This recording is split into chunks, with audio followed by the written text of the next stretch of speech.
What if we told you that being smarter doesn't make you happier? In fact, the higher your IQ climbs, the lonelier you might become. So why do we worship intelligence as the ultimate human trait? And what even is intelligence anyway? To find out, we are going to build a civilization from scratch. Let's meet the cognites. The cognites are a young species. Their planet is harsh. Predators everywhere, resources scarce, and survival depends entirely on one thing: problem solving. Over millions of years, natural selection favors bigger brains. But here's the catch: not all cognites evolve at the same rate. Let's start at the bottom of the cognitive ladder and work our way up. Level 1. The sensory cognites. IQ below 70. These cognites live entirely in the present. Abstract thinking? Forget it. Planning for next week? Impossible. They experience the world through pure sensation. Taste, touch, sound. They can't navigate a subway map or balance a checkbook, but they can tell you exactly how warm the sun feels on their skin right now. They need help with daily tasks. But here's what most people miss: they're not broken. They're just wired for immediacy. In a world obsessed with 5-year plans and retirement accounts, they're the only ones actually living in the moment. The rest of us could learn something from that. Level 2. The routine cognites. IQ 70 to 85. These cognites can function independently. Barely. They prefer routines. Wake up, eat, work, sleep, repeat. Abstract concepts like democracy or compound interest slide off their brains like water off a raincoat. But hand them a simple task with clear steps. They'll execute it perfectly, every single time. They're the backbone of any civilization. They don't question the system. They just maintain it. Which, honestly, is exactly what a system needs to survive. Level 3. The builders. Average IQ 85 to 115. Welcome to the middle.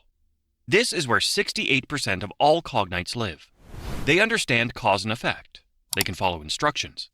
They can even generate new ideas, if you give them a framework first. The builders are the engine of civilization. They're nurses, teachers, accountants, engineers. They don't reinvent the wheel, but they sure know how to mass produce it. The world doesn't run without average intelligence. It runs because of it. But here's their weakness: complacency. Most builders never ask why the rules exist. They just follow them. They're smart enough to succeed in the system, but not curious enough to question it. If you're watching this video to figure out where you fit on this scale, statistically speaking, you're probably a builder. Sorry, but also congrats. You literally keep the lights on. Okay, so that's the foundation.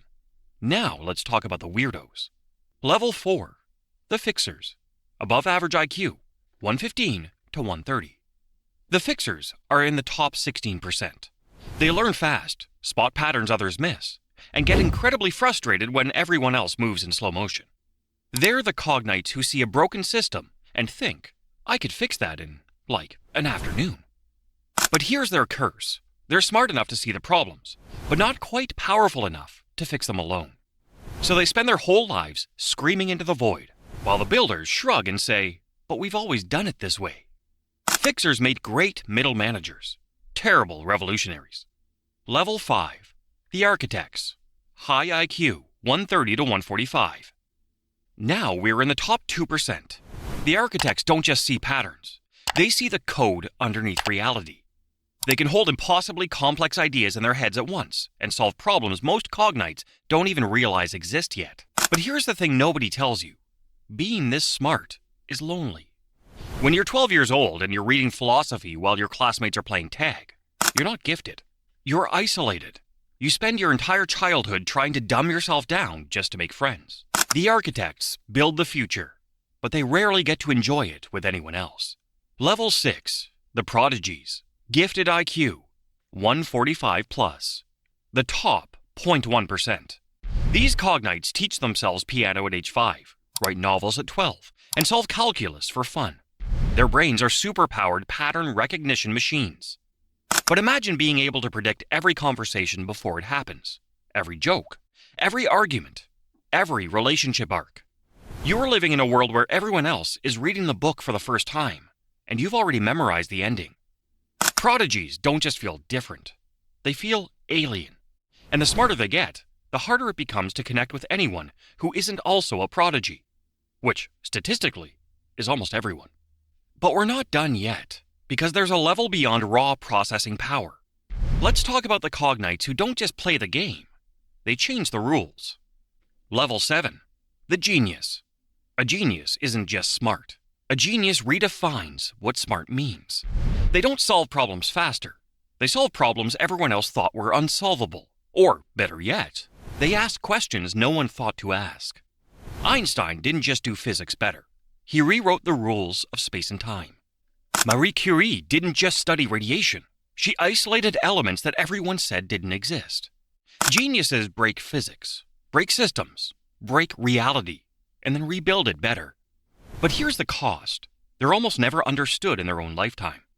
The builders call them crazy. The fixers call them arrogant. And the architects are just jealous. Level 8. The polymath. A polymath is a genius with range. They don't just master one field. They master several, then synthesize them into something entirely new. Leonardo da Vinci wasn't just a painter. He was an engineer, anatomist, inventor, and philosopher. His notebooks contain designs for flying machines 400 years before they were built. Why? Because he saw connections no one else could see. Being a polymath is like speaking 10 languages fluently, but living on an island where everyone only speaks one. You can translate between worlds, but you belong to none of them. Level 9. The visionary. A visionary combines genius-level intelligence with something rarer, foresight. They don't just see what is, they see what could be. And then they have the audacity to build it. They saw a future where computers fit in your pocket before anyone else thought it was possible. They saw humans living on other planets when everyone called them delusional. Visionaries don't wait for the future to arrive. They drag it into the present. But visionaries pay a price too. They're often hated, called delusional, told to be realistic, because the gap between their vision and everyone else's reality is so massive that it looks like insanity. So we've climbed the ladder. Sensory at the bottom, visionary near the top. But there's one more level, and it's going to flip everything we just said. Level 10. The transcendent. This is where intelligence stops being about thinking and starts being about awareness. The transcendents don't have the highest IQs. In fact, some of them score average on tests. But they've realized something that geniuses, polymaths, and visionaries haven't. Intelligence is just a tool, and like any tool, it's useless without purpose. The transcendent dissolve their ego. They stop asking, "How smart am I?" and start asking, "What is truth?" They don't use intelligence to win arguments or build empires. They use it to serve something bigger than themselves. Think of the great philosophers, the spiritual teachers, the people who changed the world not by inventing things, but by changing how people think about things. They realized the ultimate intelligence move, letting go of the need to be intelligent. So here's the thing. We built this ladder, subnormal at the bottom, transcendent at the top. But the ladder itself, it's a lie. Because intelligence isn't a hierarchy. It's an ecosystem. The sensory cognites remind us to be present. The builders keep society running. The fixers spot the cracks. The architects design solutions. The geniuses break the rules. The polymaths connect the dots. The visionaries build the future. And the transcendent, they remind us why any of it matters.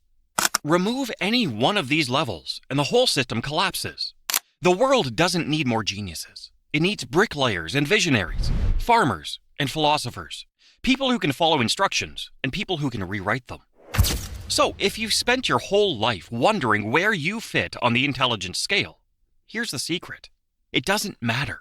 What matters is what you do with whatever brain you are given.